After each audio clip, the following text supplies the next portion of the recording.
Welcome back to the Worthwhile Woman podcast.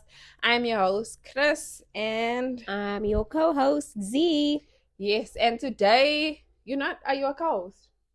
Or we both hosts? I don't know. Is it that? It's like two hosts, or is it? Yeah.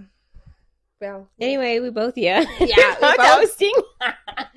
But anyway, the one thing that we are going to be speaking about today is singleness. But I just wanted us to go back because I obviously edit our videos and stuff like that. The one thing I wanted us to go back on is last video or podcast or episode, whatever they're called. Z was speaking about attachment styles and stuff like that. And I also started reading into attachment styles. I don't know if I watched something or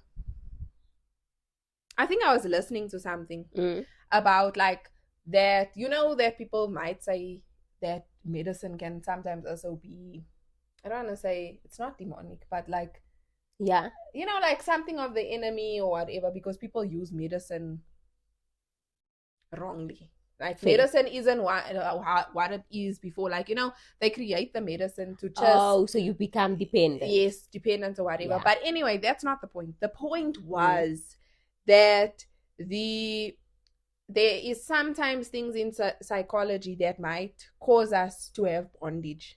Because, I was actually watching a podcast. And so we start labeling ourselves like, I am a secure attachment. I am a this attachment. It's not about labeling. Yeah.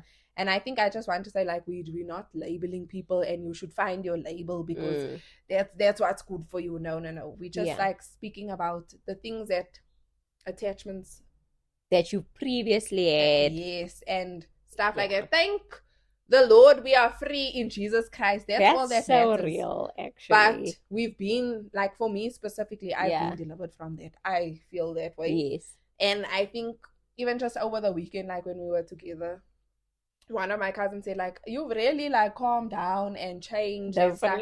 And that's how I'm like, okay, I'm on the right path now. Yes. So I think that's why I was just thinking, don't put yourself in a box and say, this is my box and this is who I can't change and this is who I am, because you can change and you can become better and whatever the case is. So just keep keep that in mind, that you should not be your label. Sorry, go. Did it go off or what? No, it just looks like it's getting dark. Oh. So just zoom us in a bit. I definitely... Oh, is it fine? I definitely agree with that. Like, I think we should use those things to identify your behaviors, but it shouldn't be like, this is my identity. That's who I am. That's never going to change. It should be like, this is currently my behavior. Do I like this? Do I need to change this? Do I need to work on it? And then go from there, because there's the healthy styles and not so healthy. Yeah, and I think so use things as tools and have discernment about certain things. Like when you read something, or even when you listen to us, don't be like, oh yes, that's me, that's how I'm gonna do this or whatever. Like, I think do things knowing, like, okay, I need to have discernment, I need to do my own research, I need to think about things, because where that was coming from was a place of, we've done our research and I've done my introspection and things have been revealed to me about where I was in a certain season of my life or whatnot. But today, that's not what we're speaking about. Today we are speaking about singleness by yourself, aloneness. Now, personally, like and I've spoken to Z about this, but like I think over the, not last month, but the past 2 months, like I struggled with my singleness for a bit, like, and I've noticed, like, when you struggle with your singleness, you start trying to put puzzle pieces together, making them fit, making things a certain way, and like it can be a difficult thing to go through. Like, it's not normal. How can I say? It's not normal to want to be alone. I think everybody wants to be in relationship. Everybody wants to have somebody that they love and depend on and whatnot. So I thought that would be a good topic to touch on and just be like, I know I have to be in the season because I was not single for the longest time. Let's get into it. Yeah, I think for majority of like my let's say high school, because that's when you start getting into serious relationships. I'm not gonna speak about anything before that. Yeah, that's not whatever. Those are games. Yeah, but I would say from high school I started getting into like relationships and like serious relationships. Like my relationships, it's not like engulf. What would you say? It like consumed me. Yes, like you were fully invested in your relationships. Like once you in, girl, you in. You're going to do whatever it takes. Which goes back to what we were speaking about when it comes to like attachment and stuff like that. I feel like I attached my value in relationships and the things I did in relationships for other people, like or for whoever I was with, because the stuff I so used to do. And that's not like, it's not, I'm not talking about anything like crazy, but I'm just thinking like, and again, like I was doing a lot. Z like, oh please, can you? She's like, okay, fine. I think Z just wanted to be there for making sure I'm okay. Like, the like crazy stuff, guys. Absolutely crazy stuff. When I tell you, Chris is like, because I think it was a good aspect. It's a good character trait of hers. Yeah. She does that in all our other relationships. When she is for you, as in she's gonna do whatever she can to help you. If I'm having an issue with, girl, business is my struggle, she's like, okay, let's sit down, let's come up with a plan, let's do this. She would do that exact same thing in her relationships.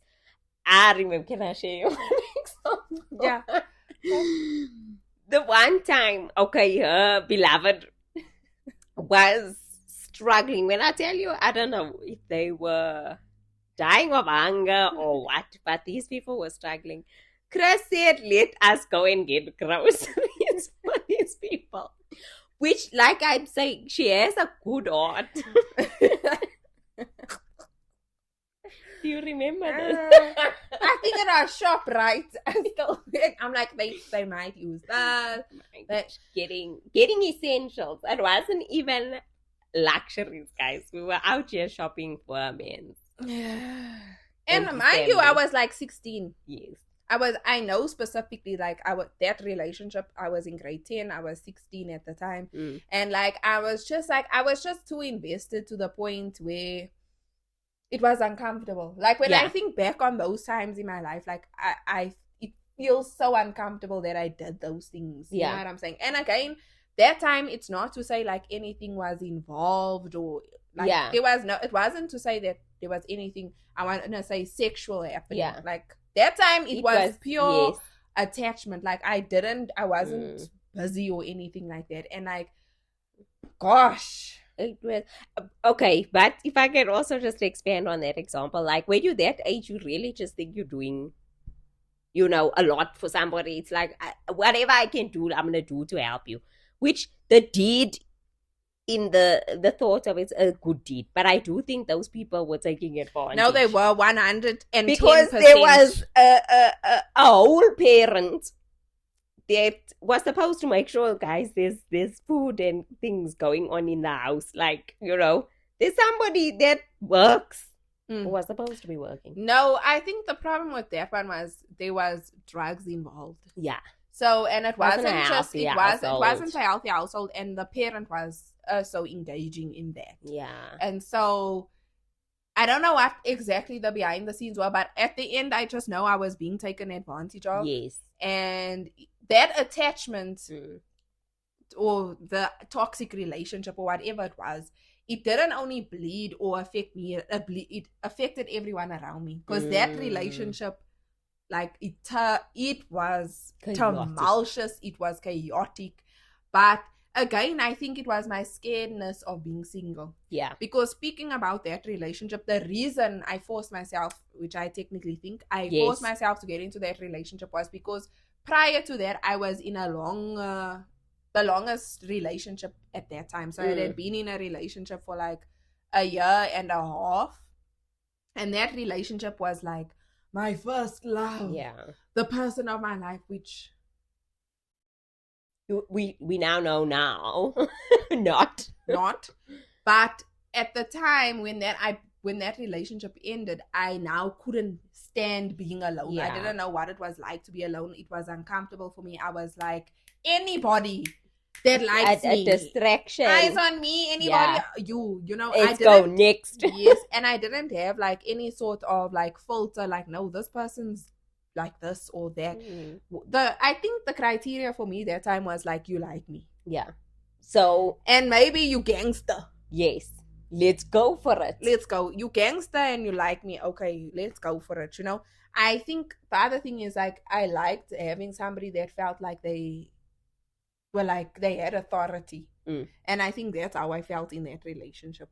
Yes. But anyway, thank God that ended. Thank the Lord. That was the rock. And I can only say that Jesus took me out of that relationship, because I just remember I don't even know how it. Yeah, I know one day, girl, I literally was like, no, I can't do this. What are you doing? I can't do this anymore. I was catching taxis, my friend, to flipping town. I'm like, no, that was like the stuff I used to do. I'm like, I would never. No, girl. Now, yes. Imagine me catching a taxi, like, and there's nothing wrong with catching a taxi, but like 16 years old, doing after that, school, I'm catching a taxi to go to see to Mayfair specifically. So I was catching a town to go to thing.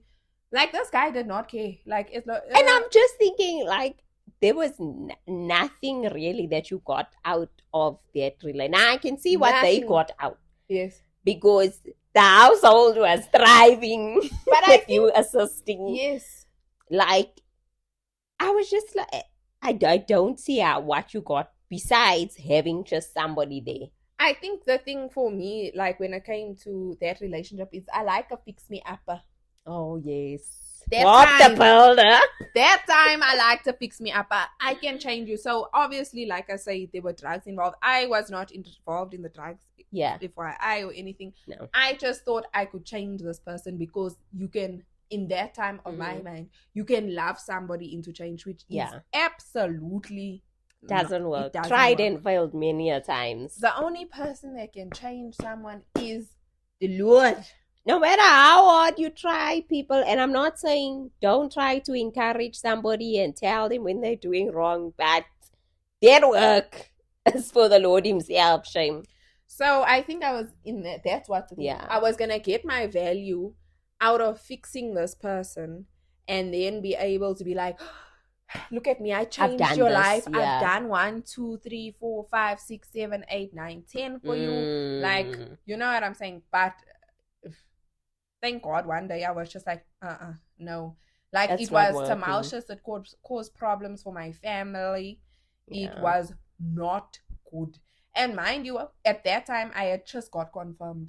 Yeah. When I ended up getting into that relationship. So obviously, when I was Catholic or whatever. But I had just got confirmed. And it was like this thing of battling, like, okay, like, I'm supposed to. Yeah, I'm supposed to be. And then it wasn't lining up. Yes, it wasn't lining up. But anyway, we got into another story. Yes. The whole point is, like, I think I was very uncomfortable with being single. Extremely uncomfortable that it would be okay for me to take the breadcrumbs. Anything comes, anything goes. If I can fix you up and I can get my value from fixing you up, great. Even better. Even better, because it's not even about you anymore. It's about, look at this trophy that I got. So, we all know Z can't really speak. Yeah, no, guys. On my single. I've been single. Because singleness also means before you married. Yeah. I mean, I've been single, but like nothing exciting on my end, because also the pics are bad, guys. The other problem with Z is she was never a social person.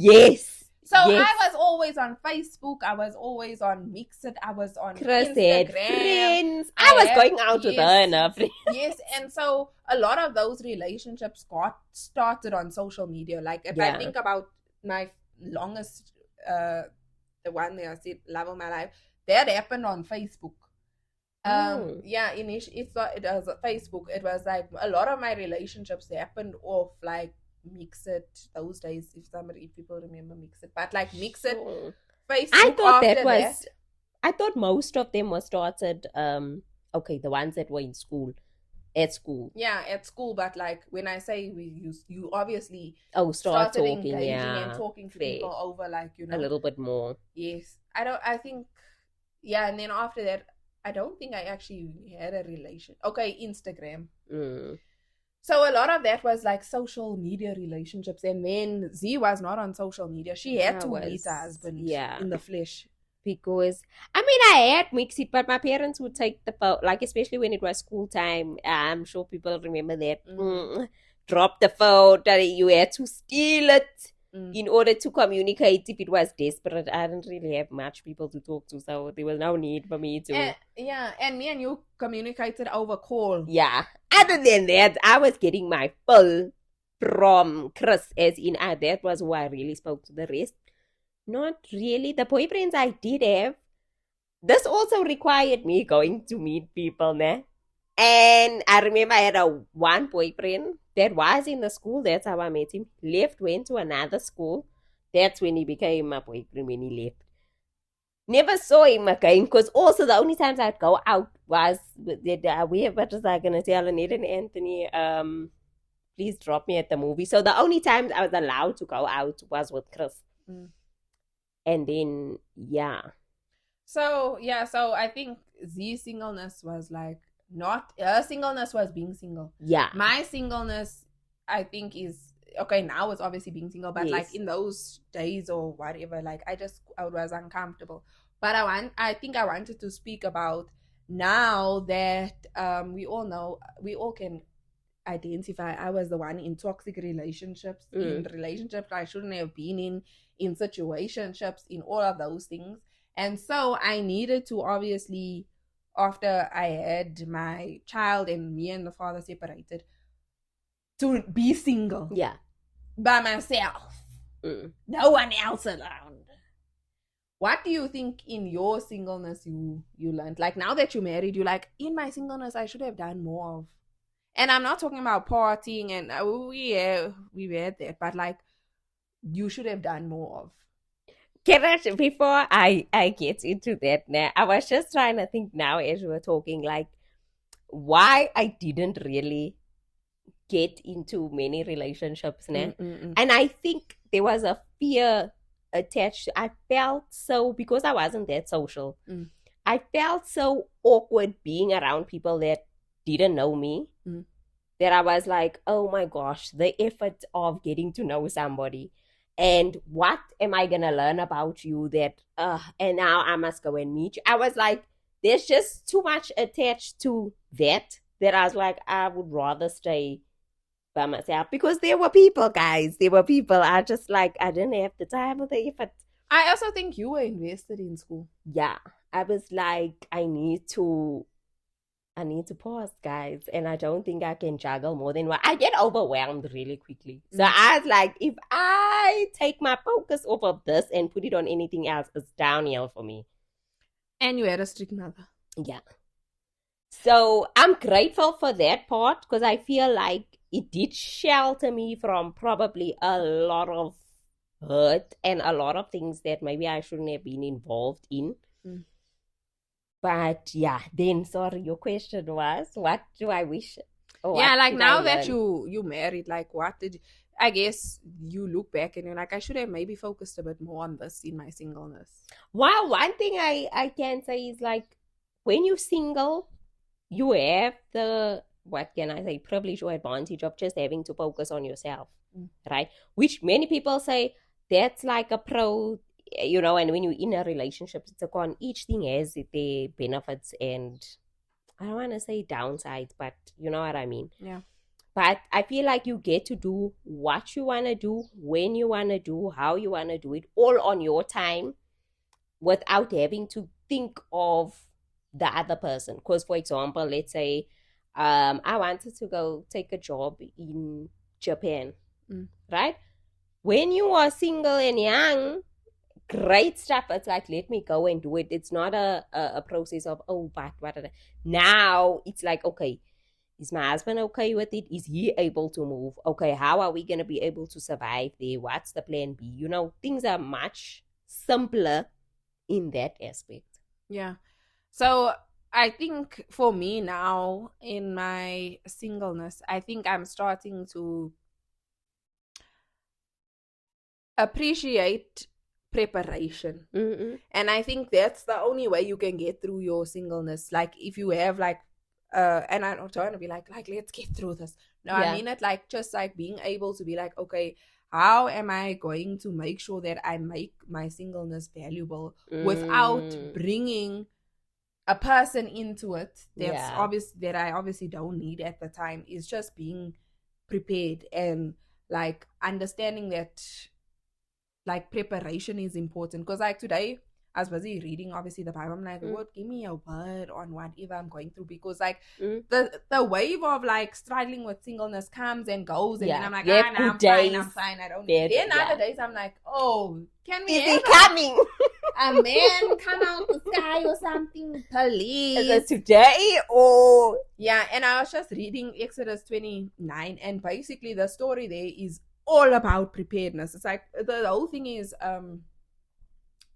like the preparation of Aaron. And I thought to myself, like, how does this relate to me? Like, you know, when I'm reading, I'm like, oh Lord, I'm not trying to be a priest or anything. Yeah. But I think the whole point there is like, before something is given to you, you have to make sure like you are prepared for it to the best of your ability. You're not gonna be, and I don't want to say prepared so that you don't fail, but you prepared for faithfulness. Yeah. In the sense that, okay, no matter what me and my man face, we can face it. We can do it. And I think at the end of that was basically that I will be like the Lord of your life, you know? Yeah. And I'm like, okay, the only way I'm going to get through my singleness is to make sure like my relationship with the Lord is strong. Because as a wife, for you've got to pray not now only for yourself. Like I think even that's what you're speaking about. Like, yeah, I've got to, when I'm single, I'm going to pray for myself and what I want, and Lord help me get this. But now you've got to cover like your house. Yeah. You've got to cover yourself. You've got to cover your husband. You've got to cover your future or whatever that's going to look like. And so I think getting through singleness is just to appreciate that you are in a season of preparation. And that preparation isn't always going to be easy. No. So like now, like when you're struggling with that emotion of like, okay, when am I just going to find someone? I just know when that emotion comes, I need to revert back. Like, I'm okay, I'm strong. Yes, I need to revert back to like something, because like I'm just like, no, I can't do this like by myself. But anyway, speaking about singleness, what do you think people don't, besides obviously what you spoke about, what do you think people don't prepare for when it comes to like the dating season and then marriage? One thing is what they actually want, which I do think is a bit of it's a tricky one, because sometimes you'll ask God for something and Mr. Mans might pitch up and it might be completely different to what you had. And I'm not talking about attractiveness. I'm talking about you had your list and he's not matching up with the list. He may not be fully there, but there's a plan to get there. He may be got some faults, like we all do, that you were like, I can't do a man that does 1, 2, 3, 4, 5. Now, I'm not saying that you shouldn't have standards. You do need to have standards, but I think there needs to be standards with regards to character. Yes. This man is an honest man, right? Now, you more worried about, I need him to be earning 6 figures. He must look like America's Next Top Model. You know what I'm saying? Things that are a little bit shallow. Now, I'm not saying you must get a man that's broken, struggling, unless the Lord deposits in your heart, like, okay, I've got a plan for this one. He's going somewhere. He's just not there. You know what I'm saying? So I definitely do think you need to stay prayed all the way up. Like Dwayne was telling me, I think when was like in grade 8, he prayed for his wife. He's like, I asked the Lord, I said, woo, I was worried about a wife in grade 8, first of all. I was not even thinking, and grade 8 is basically where we met. Yeah. Didn't know at all because we weren't looking for each other. We were friends, still did not see a thing as to, you are the one. So sometimes you'll be asking for something that's staring you right in the face. And you won't know that this is an answered prayer. You know what I'm saying? Anyway, now he knows it's an answered prayer. Yes. I think the thing, like you're speaking about your list or whatever, I think the other thing is, like, we look at other people's relations, we're like, oh no, I could never. Yeah. The thing that I actually also just heard this today was basically the Lord will grace your eyes to certain things if that man is for you. Yes. You're not gonna need to shape the man. Like, okay, it's fine. It's fine. I cannot worry about that. Yeah. You know, it's gonna be something that you can be able, that you're not either gonna notice, it's not gonna bother you, or it's gonna be something that you eventually find attractive about that person, right? That somebody might be like, no, I can't do that. You know what I'm saying? So I think we also have to understand, like, you're never gonna have to be like, okay, Lord, it's fine, I'll compromise on this thing. Because when you are with that person, you're never gonna look at them like that. Like, I compromised on you. I don't need to look at Dwayne and you're like, this area I compromised on because you had so many nice things about you. You just don't see him that way because you have that's who the Lord brought into your life. So I think when it comes to singleness, like having an idea of who you want, but also being open, and I think, like you're saying, continually being prayed up, because the Lord will make those those desires in your heart. Definitely. For the one that is right for you. Fully for the one that's agree. Right for you. It's not gonna be like you have to battle the two or whatever. But I think the problem comes in is when we have an idea. That is a trap, people. When we have an idea, I've had many ideas. They still continue. I still have those ideas. Wild. Where I'm just like, okay, maybe this person is somewhere. Maybe this person is this. I think it's this person. I think it's that person. But I think when you start having the ideas, you obviously move further and further away from being open to who's good for you or whatever. But moving into singleness, how do you think we should navigate crushes as women? See, now that one's a tough one. Now the reason I'm asking this is because I'm like, every person, like, when I listen to people's testimonies about, like, my man, like, for you, when you're literally saying he prayed for his wife and then maybe you got a revelation, it's in, so start doing things there or whatever, start being friends or whatever the case is, right? You didn't do anything. He came there to you. Obviously, at some point, we've got to move together, right? Yes. It's the coming together of the fork, though, because now we're on separate paths, but now the fork has to cross. But you know what I'm saying? Nice analogy. Yes. So now I'm just like, okay, but how do you navigate, like, when you have emotions and you're like, okay, I think this is the person for me or whatever, but you are not supposed to be making the first move as the woman. I've heard of stories. So this is where I have a tough time, because like we're saying, we've heard of stories where the woman makes the first move and it does end up being a happy ending, and the man makes the first move and it does end up being a happy ending. So I'm gonna go with discernment on this one. Like, the Holy Spirit's really gonna nudge you to be like, okay, you must say. But I think also, I feel like you need to get, and I don't want to say energy, but I'm going to need to see effort from a man's side. Like you're going to approach me, you're going to, I don't want to say chase, because chase makes it sound like you're coming after me and I'm running away. This is not a game. You know what I'm saying? But I need to see effort on your side for me to give effort. Yeah.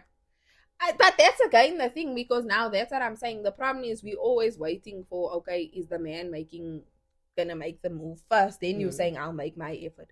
But I think it comes where you have to now think, do I have to make the first move? But also, I don't think So you shouldn't be closed off, because I know there's some people that you like listen. Like I've heard even guys say, I don't know if this woman likes me or not.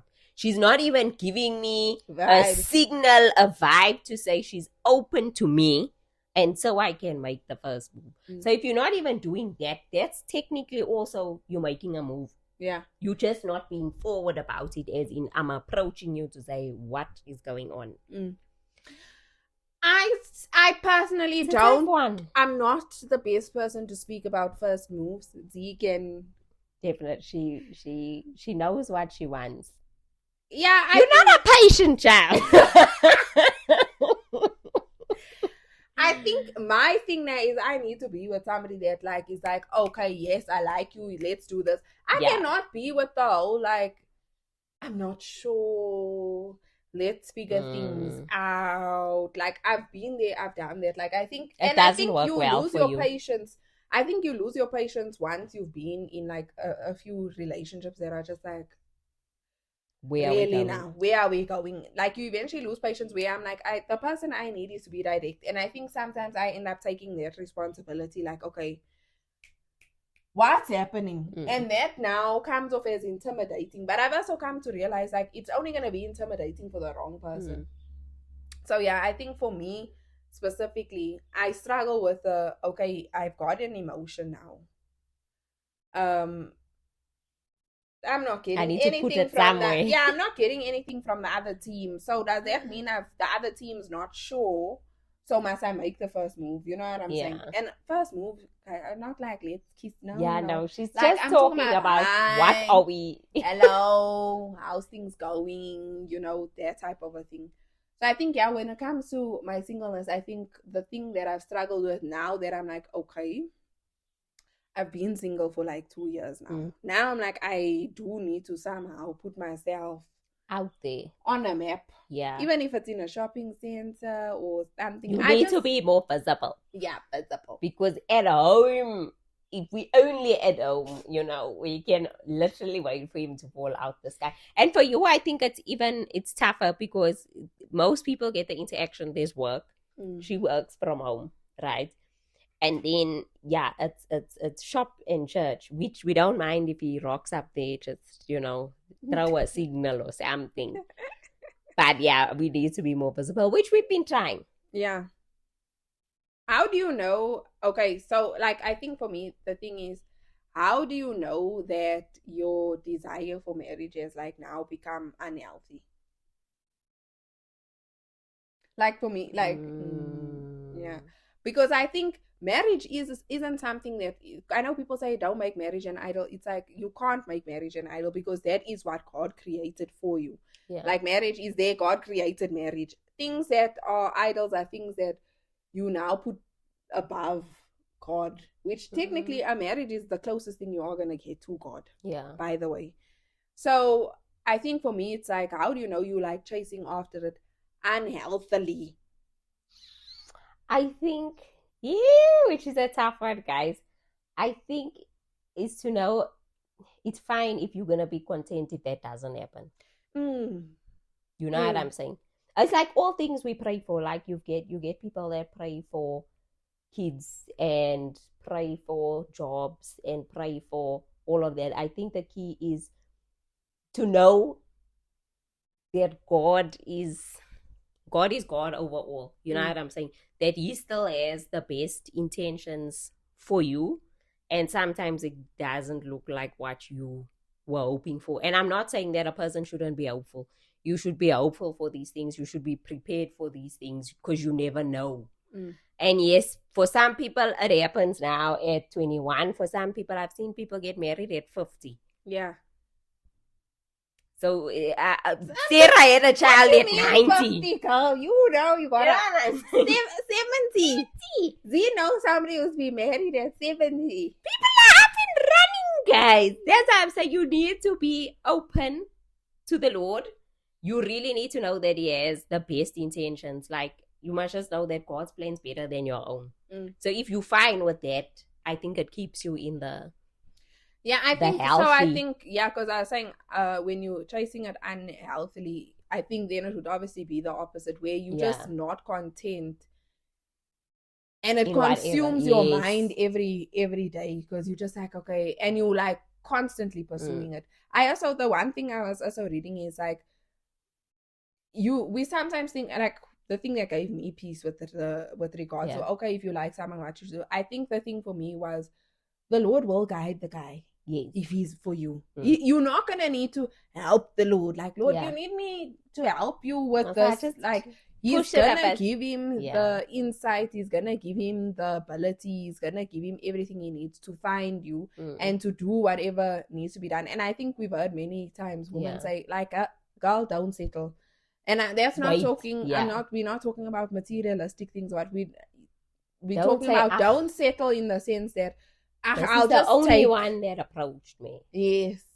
Or I'm at this age, so I better just rush it. Yes. Or taking to somebody that like just doesn't fit your thing, you know, like doesn't fit into that list. Because I think having a list is good, because you take the list to the Lord, you're like, Lord, anything, like, did I miss something? If you want to, you can. Yeah. But I mean, I'm okay with whatever. You can change what you want on the list. If you like it. So I think also it's the thing of also being like, okay, whatever is on this list, I'm gonna give it to the Lord, and he's gonna make it happen if it needs to, or if it should happen.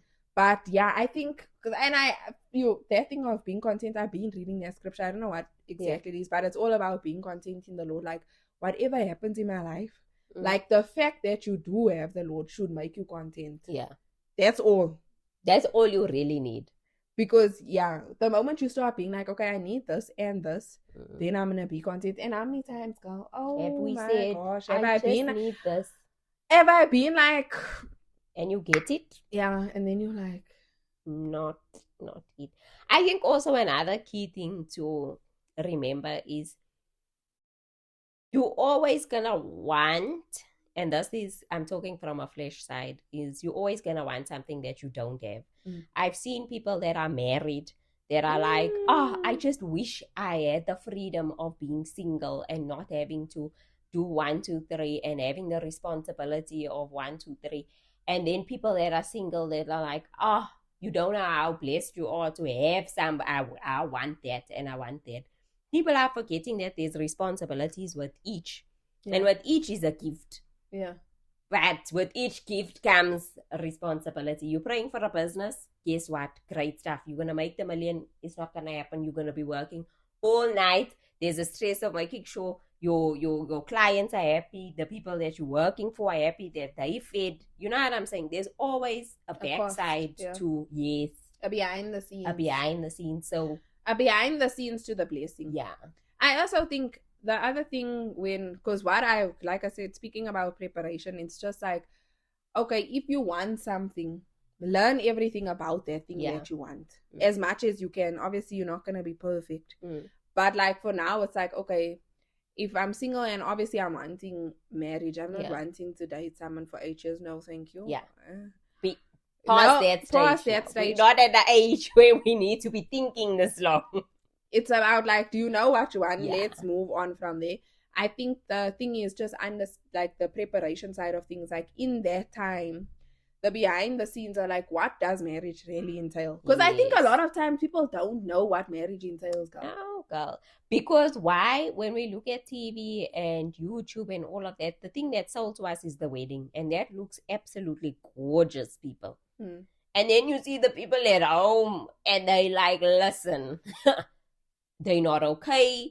They're fighting. They're not used to sharing a space. They're not used to this person doesn't do that. That person doesn't do this. I don't like this. And I think, you know my word, the grace that you have to actually have in a relationship, you know, it's like, okay, I can't get mad about everything. I can't now just do my own thing and stuff like that. Like there's so much dying to yourself that needs to happen in a marriage. But I think people go into a marriage saying, what am I gonna get out of it?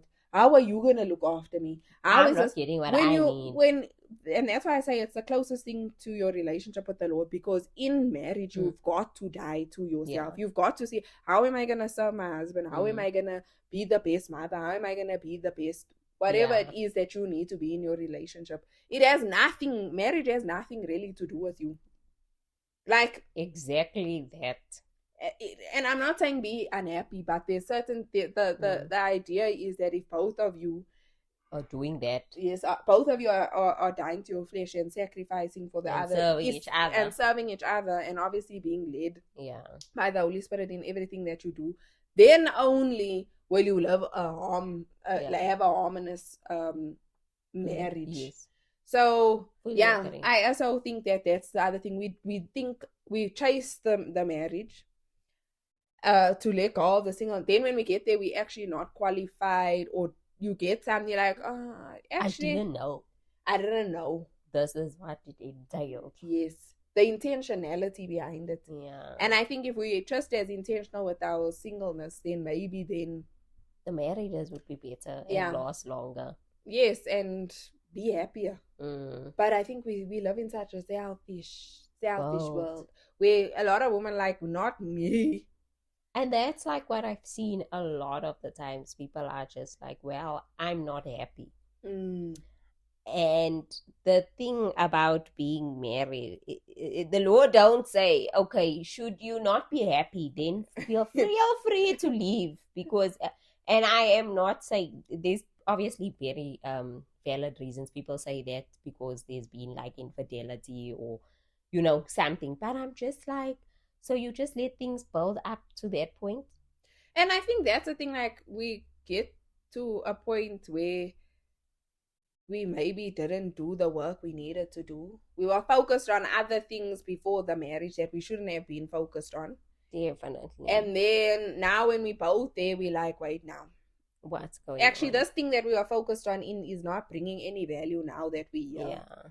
So yeah, I think the thing, just like when it comes to singleness, is just like being able to appreciate your preparation season. And I also think dealing with the things that you might have accumulated, specifically for me, because I've been in other relationships, the things that you might have accumulated that you have to deal with before you bring into a relationship, especially if you're wanting marriage. And I think that's another thing, like, you need to know what the people call it baggage, but like, there's obviously things that you bring in from your past relationships, especially if you were involved sexually before then and stuff.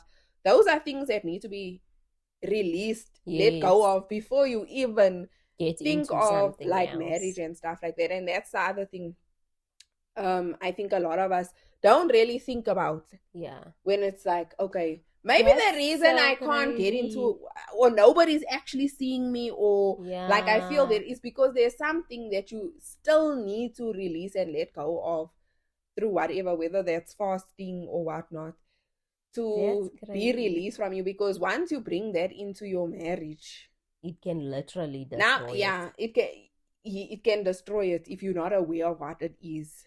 So I was literally watching YouTube, I think it was a reel or something, and this guy was talking about, it's a pastor, he was talking about soul ties. Yeah. And basically was like, everybody speaks about relationship soul ties, and he says a lot of people just think that it could be from sexual things. He said, yes, of course, it can still be that. He's like, I think there's a story in the Bible. Oh, now I forgot the names. But anyway, they two guys that were like brothers. He's like, they basically had a soul tie. He's like, just because you think it was a bad relationship, which yes, but sometimes you can also get soul ties from bad friendships and stuff. Can be good.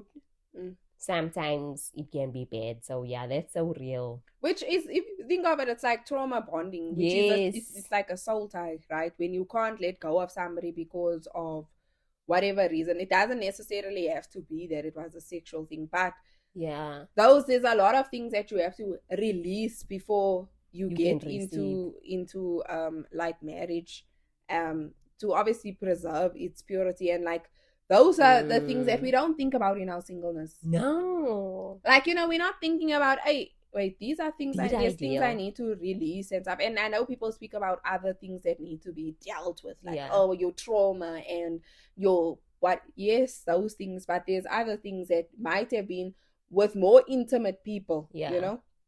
So and I also again like to say, some of those things only show up once you're in relationship. But if you can get rid of whatever you can now before the stuff that you are aware of. Yes, because a lot of the times things only show up in relationship when you're actually having to deal with somebody else, when you're actually having to, now you can't be in conflict with yourself, be like, oh yeah, no. Yes. I'm actually very good at conflict until somebody else comes. Triggers you. Then you're like, oh, actually, that might be a weak point for me. Yeah. But like Christy, deal with what you can beforehand. Because yeah, I think preparation is definitely is key. And just build this as a relationship as strong as possible on the Lord. Yeah. Like I literally feel like I feel that yes, okay, I'm feeling the way I'm feeling, I'm going through whatever, but I think, like I said, it's always drawing me like, okay, you probably need to strengthen your relationship with the Lord. You probably need to just get things as strong as possible there and build a firm relationship, because you are going to be the person that's gonna have to do the, I don't want to say only you, but like you've got a lot of responsibility on you as a woman once you are married and stuff like that. If you do want to be the wife that is submitted to your husband and all of those things, we understand these wives, they want to be different. Okay? No judgment. Like if you the wife that doesn't do 1, 2, 3, 4, 5 and there's things, but like so I think that was basically what I wanted to touch on today. I mean, these are topics that we can always come back to. Yeah, because there's a lot in it, actually. Yeah, but I just wanted to touch on like where I think more on preparation and how important preparation is when it comes to marriage. Anyways, we will see you in our next episode. Bye.